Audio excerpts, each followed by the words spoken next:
Drama serial तकरार ड्रामे जी next episode जी दोस्तों तव्हांखे बहितरीन कहाणी ॿुधाईंदा हलूं जेका किस्त अचण वारी आहे। इन में तव्हां ॾिसंदो त मीर ऐं जेको आहे भावल जो फ़ैसिलो त कैंसिल थी वियो। ईअं तव्हां पक सम्झी वेही रहो इहो फ़ैसिलो न थींदो ऐं इहो फ़ैसिलो इन जे करे न थींदो मीर जेकियूं शर्तूं आहिनि उहो मञंदो कोन ऐं फ़ैसिलो थींदो कोन। ऐं तव्हां ॾिठो भावल अहिड़ियूं शर्तूं रखियूं ॾुखियूं शर्तूं जेकियूं मीर नथो मञी सघे ऐं इहो झड़ो वधंदो अॻिते हली ऐं वक़्त जी जेका दिलि ऐं दिमाग़ में सोच आहे त मां पंहिंजे चाचे खे माराए करे मीर जे हथां या मां पाण मारे करे ऐं जेको आहे उनजी मिल्कियत ते कब्ज़ो कयां उनजी धीउ सां निकाह कयां ऐं या मीर खे मारे तलाक कराए कंहिं बि तरीक़े सां राणी सां निकाह कयां। उनजी सोच इहा ई आहे। इहा सोच दोस्तो कीअं ज़हर थींदी ऐं भावल खे कीअं ख़बर पवंदी त मुंहिंजो भाइटियो बेकार माण्हू आहे।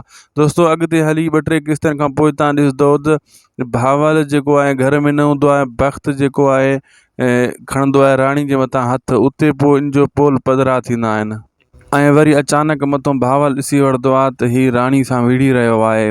राणी इन खे चवंदी आहे तूं शैतान आहे वग़ैरह वग़ैरह मतिलबु अहिड़ियूं ॻाल्हियूं कंदी आहे।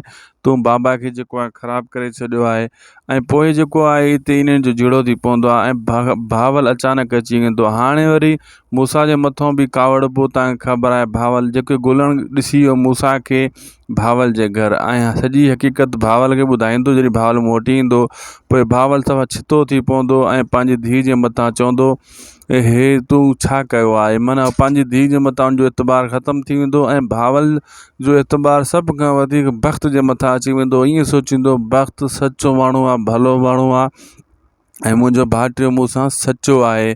इन्हनि जो दोस्तो ईअं भंडण वधंदो वेंदो ऐं नेठि मीर ऐं मूसा वारा जेको आहे तंग थी वेंदा भावल खां बि ऐं हाणे मूसा बि शादी कंदो अनकरीब मूमल सां ऐं मीर जा इख़्तिलाफ़ात मूसा सां बि वधणु शुरू थी वेंदा। तूं ईअं छो कयो छाजे करे कयो